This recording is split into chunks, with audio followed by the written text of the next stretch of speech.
What's up, everybody? Sir Arnold here, and I'm very excited to share to all of you the new educational videos that I will make for this time. This is intended for all students in senior high school in the Philippines. Now, like and share my YouTube channel for some videos.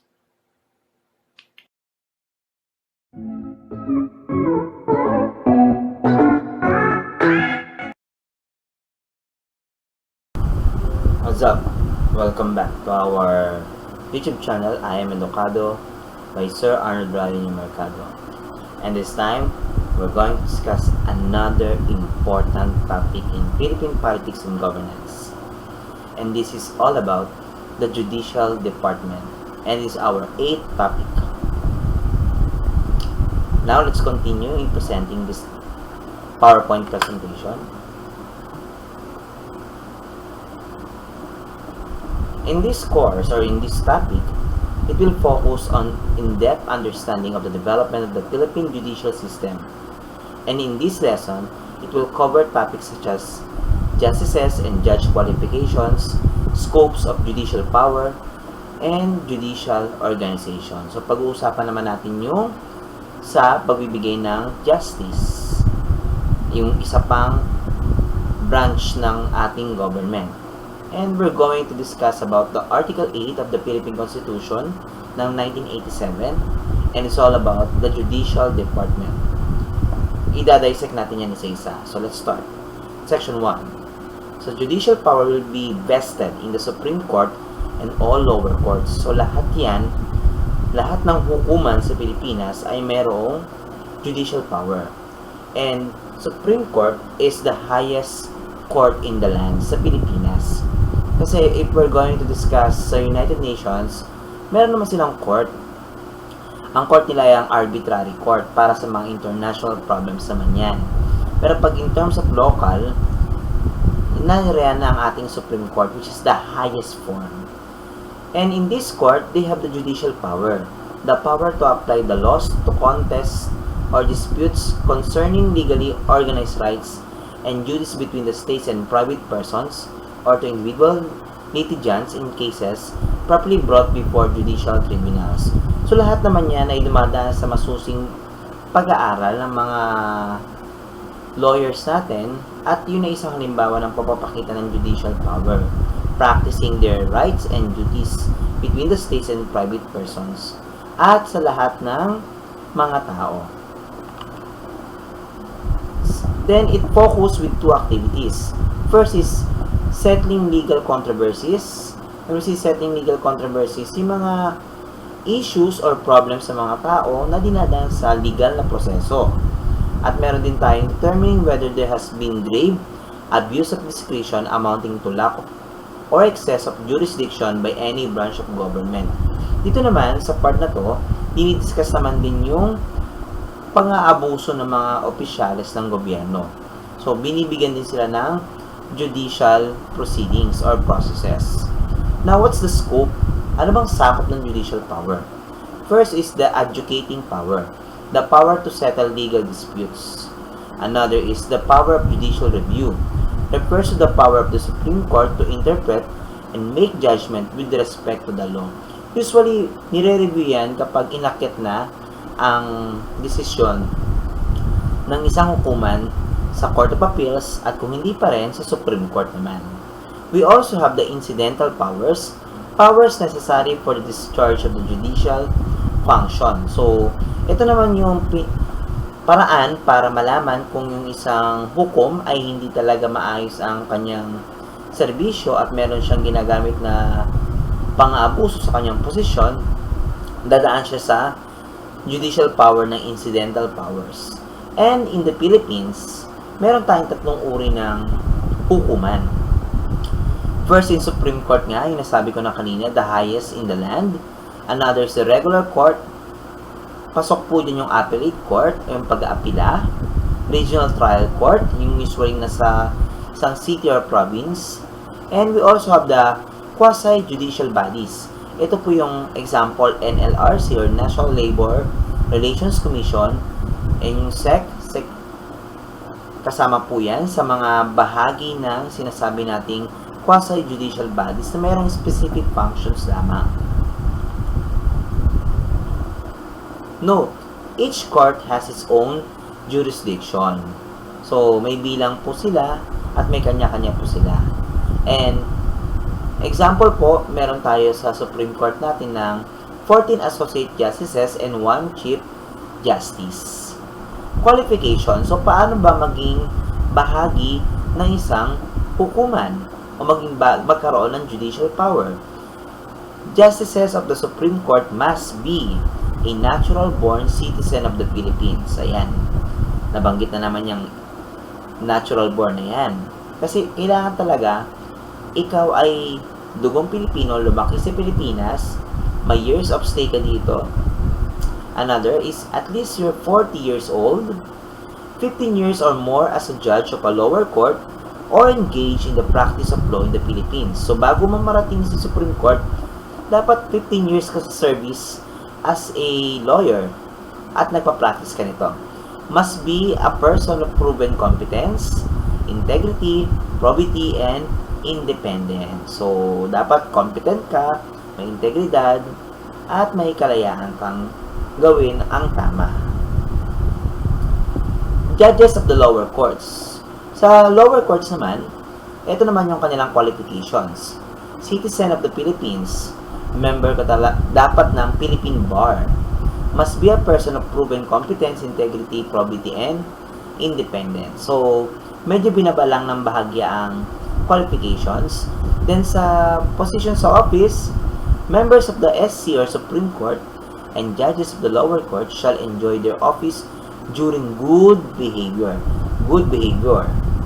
Members of SC shall enjoy the position until they are removed in the long and complicated process of impeachment. Ayan, nare-remove lang sila kapag may nag-impeach sa bawat isa. They hold the office until they reach 70 years or become incapacitated. So, kapag nandun ka na sa Supreme Court, hanggang retirement mo na yan. Hanggang up to 70 years old, o beyond 65 pa, di ba? Then, pag talagang hindi mo na kaya, you can withdraw from the office until dismissal by members of the SC for a probable cause. So, maalis ka lang din kapag nagkaroon talaga ng meeting para sa isang cause na or naging karoon ka ng issue. So, pag-uusapan yan at bibigyan ka rin ng karampatang tamang proseso. Then, what are the powers of the Supreme Court? Since ito yung pinakamataas na court sa Pilipinas, cases involving ambassador and public ministers. Kasama yan sa kanila. Petition ng certiorari, mandamus, quo warranto, prohibitions, and habeas corpus. So, isa-isayin natin yan. Ang certiorari is an individual action. A writ issued by a superior court requiring a lower court or a board of officer exercising judicial function to transmit the records of a case to the higher tribunal for purposes or of review. Usually, ginagawa to kapag may nag-appeal. Halimbawa, regional trial court. Hindi pa rin kontento yung nagre-reklamo. So, nag-appeal siya, umakyat na to sa Supreme Court. So, sa Supreme Court, pwede siyang mag-request ng records ng kaso at dalhin tong records na to papunta sa Supreme Court. So, ang tawag doon ay certiorari. Another, prohibitions. It's a written order by which a superior court commands a lower court or a corporation, board, or a person to desist from further proceedings in action or matter. Sa prohibition naman, isang kasulatan lamang to na kung saan inuutusan ang lower court ng superior court na i-desist or tanggalin na yung mga further proceedings in action or matter related sa isang kaso. So, medyo makapangyarihan ang power dito ng Supreme Court. Another is yung mandamus. Sa mandamus naman, an order issued by a high court commanding a lower court to a corporation board or a person to perform a certain act which is its duty to do So, dito naman, isa tong pag-uutos na nakalagay dun sa isang papel na inuutusan na higher court, yung mga lower court na ang isang korporasyon o isang grupo ng mga tao ay gawin ang isang gawain. Example, may binaba si Regional Trial Court sa isang grupo na ito ay gagawin para sa isang proseso ng kanilang pag-iimbestiga. So, example, Regional Trial Court binaba kay Philippine National Police para i-perform ang isang duty. Ang tawag doon, mandamus. We also have the quo warranto, an action by the government to recover an office or franchise from an individual or corporation unsurprising or unlawfully holding it. Kapag ang isang grupo ng mga tao or korporasyon ay nagkakaroon ng mga gawain na labag sa batas ng Pilipinas, may karapatang mag-release ang Supreme Court ng quo warranto. Ito ay ginagawa para paalisin ka sa posisyon or kunin yung prangkisa para hindi na makapag-operate. Yan. Number 2 function ng Supreme Court is review judgments of lower courts. So, example nga, kapag hindi pa rin kontento yung biktima o yung nakulong, they can make an appeal and the Supreme Court will review all the judgments by the lower courts. Number 3, assignments of judges to the lower court. So, sila din yung nag-a-assign kung saan mapupunta ang isang lawyer sa isang court, kung saan man sila ididestino. Number 4, order a change of venue for a trial. Kapag alanganin sa isang lugar at merong banta ng panganib, pwede mag-request sa Supreme Court and Supreme Court will assign a new place for the venue ng trial. 5. Promulgate rules of court. So, lahat yan sa rules ng hukuman ay nanggagaling sa Supreme Court at binababa naman to sa lahat ng mga iba pang lower courts. Number 6.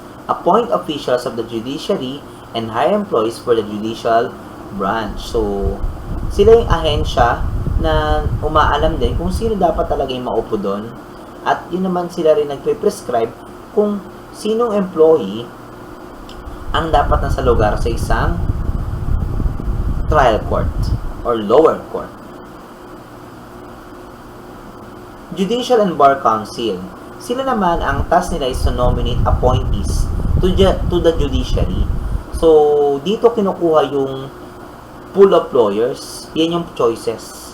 Yan ay isang organisasyon. So, sino bumubuo dyan?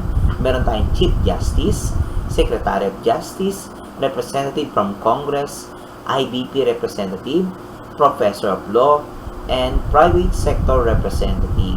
So, lahat yan, pinag-uusapan, pinagdidiskusyonan kung sino yung lawyer na ilalagay sa isang regional trial court or lower courts. Now, let's go with rendering court decisions. Once a decision is reached, an SC or Supreme Court Justice is assigned to write an opinion. So, pwedeng magsulat ng opinion sa Supreme Court Justice.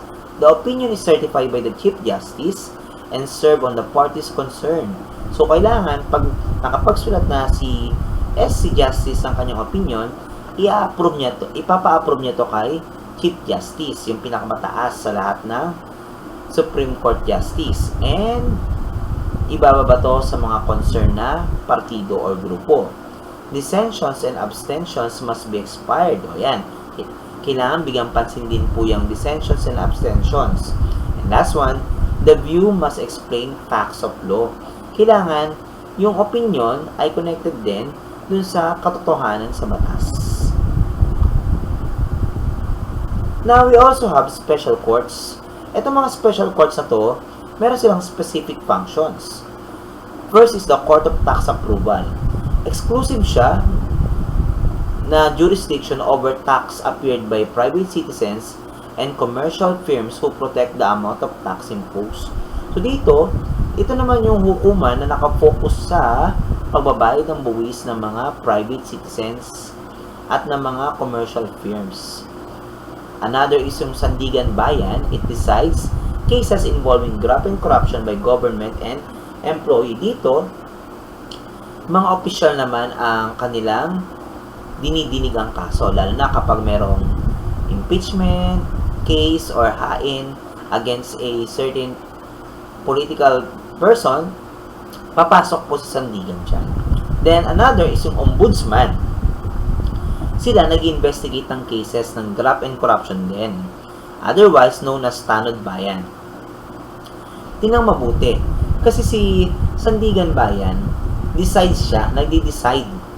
Yun ang pagkakaiba, nagdi-decide siya ng cases regarding graft and corruption. Pero si ombudsman, nag-i-investigate lang. So, malaki yung difference ng dalawa. At least malinaw. Now, if you have any questions, you can send an email message and like my Facebook account, Facebook page, I am Educado, and like also and subscribe to our YouTube channel. That's the link. I am Educado. Goodbye everyone and thank you so much for listening.